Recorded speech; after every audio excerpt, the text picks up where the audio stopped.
Scenery is what creates the atmosphere of a model train layout. For years now, I've thought about how I want to make my layout look. What type of landscape do I want for my trains?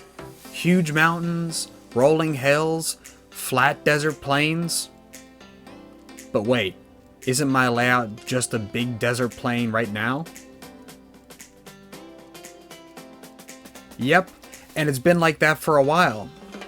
However, if you know me, I love coal hauling railroads. So what I need are big mountains towering above the rails and small rural towns for the trains to blast through. It's finally time for some scenery on the layout. All of that here on Sid's Trains.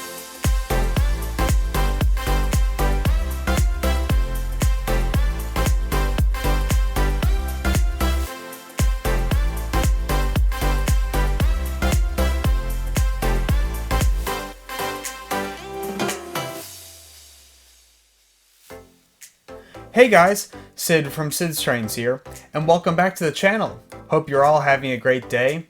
As you can see from the intro, I've started working on the layout again, so let's dive right in and check out the progress that I've made.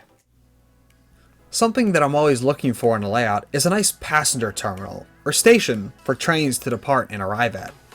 I previously had a double crossover at the front of my layout, which I became pretty well known for. That double crossover had a station platform in between two of the tracks and then a station off to the side. But recently I changed that out for a more traditional switch track and passing siding combination. It makes the front of the layout look more busy and as if there's a 3-track main line, but in fact the 1 track is just a passing siding. It also provides much more functionality overall and stretches out the front of the layout and makes it look more like a terminal.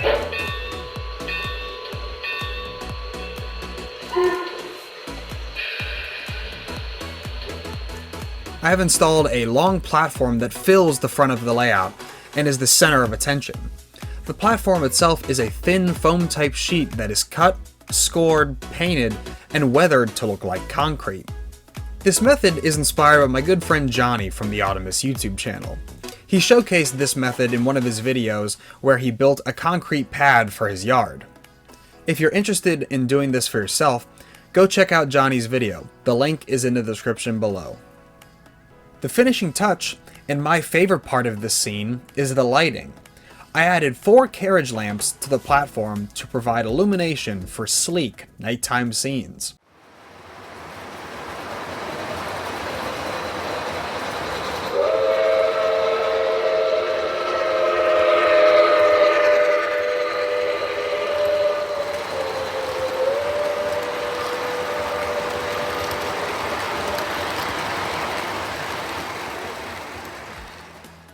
These lamps are courtesy of Dwarven by TRAINZ. That's TRAINZ with a Z.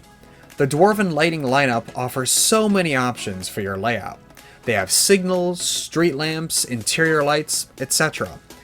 All of it is powered by fiber optic cables, so there's no wiring necessary for any of these lights. It's as simple as installing the lamp, running the cable, and inserting the cable into the lighting hub. Boom! Now you have lighting for your layout, and it's super simple. I highly recommend their products. Do you need more than just lighting? Make sure to check out TRAINZ.com for all your model train needs. They have it all. They have locomotives, rolling stock, layout supplies, parts, and so much more. If you'd like to save $10 off your next order of $50 or more, use my code SIDSTRAINS at checkout.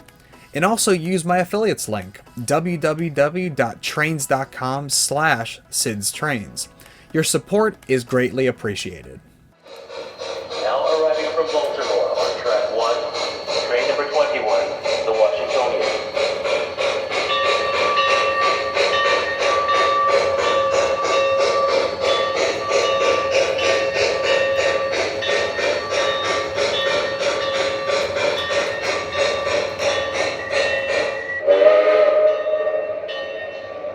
This stop is Washington. Have a good one.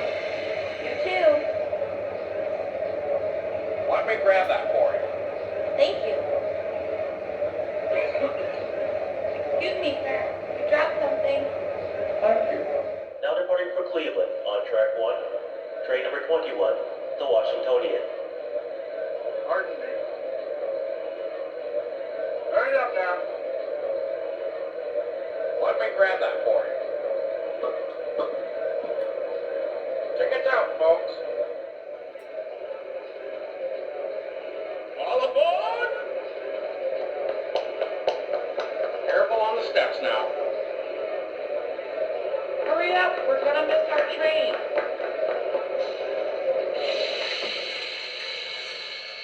We're ready. Tell him to close that up. I see the conductor's checked his watch again. Must be time to go.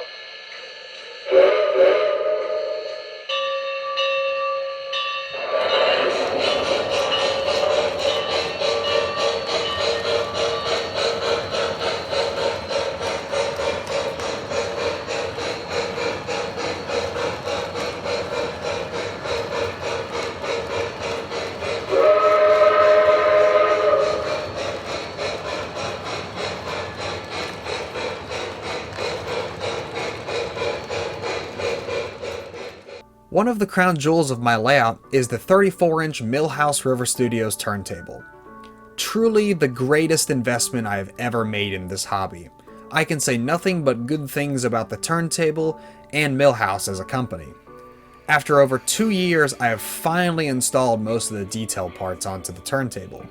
Those include the cab, the arch detailing in the center of the turntable, and other small detail parts. I made sure that when I ordered this turntable, I got all of the additional parts. These add so much to the dynamic feel of the turntable. Engines look so aggressive now as they pull through the arch, blasting smoke all over the place. Additionally, all the tracks around the turntable are hooked up and functional, so now I can pull engines on and off the turntable as necessary. My favorite aspect of the yard area is the lead track. I've added a Lionel coal tower, an MTH water column, and have begun experimenting with ground cover. The black cinder-like ground cover is actually artificial turf infill from my dad. Long story short, it's fine ground rubber from car tires that they then use to fill in artificial turf fields. That, mixed with real coal on top, passes as a dirty and cinder-filled yard. Operating locomotives in and out of this area now adds so much immersion and fun to an operating session.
As a big collector and fan of the Norfolk and Western, Chesapeake and Ohio, and Baltimore and Ohio railroads, I know all about the mountainous regions, steep grades, and the huge rock faces that these railroads faced and snaked through in the Appalachian regions of the United States. I am also fortunate to have seen one of the greatest Norfolk and Western themed layouts of all time, that being the massive and impressive layout of Tony Lash. Tony's layout embodied the Norfolk and Western and the general coal regions of the East Coast. His mountains and cliffs portrayed the sheer size of the landscape around the trains. His layout and scenery have been an inspiration to me for years. As many publications said, his layout was museum quality and was truly a work of art. The definition of excellence. Over the years, I have thought about those words and his layout, and how I could create something that is even a fraction of what it was. Many years later, I have now finally implemented my visions for large mountains and cliffs on my layout. Using a combination of pink foam and cardboard lattice, I've begun construction. I stretched the mountains as high as I could go towards the ceiling in the room. The camera does not do them justice. The mountains really fill in the room, but don't seem out of place. You really feel like you're in the Appalachian Mountains. I sculpted the rock faces using a combination of rock molds and hand-applied Sculptamold. Multiple paint washes were applied over these to create a rock face with depth and realism.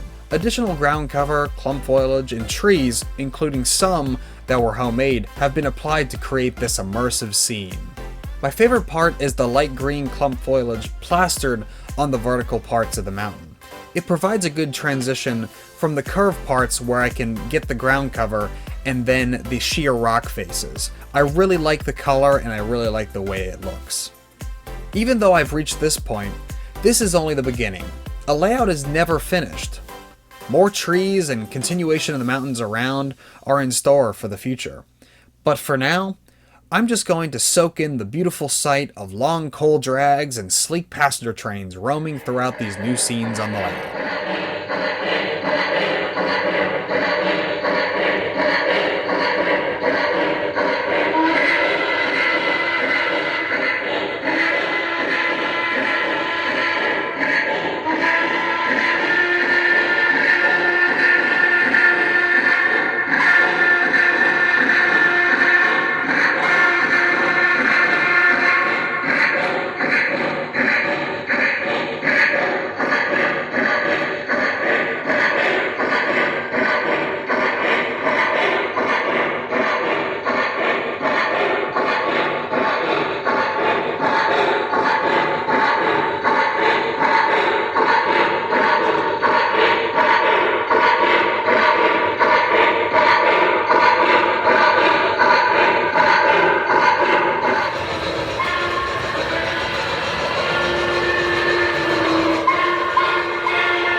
That's going to wrap it up for this video.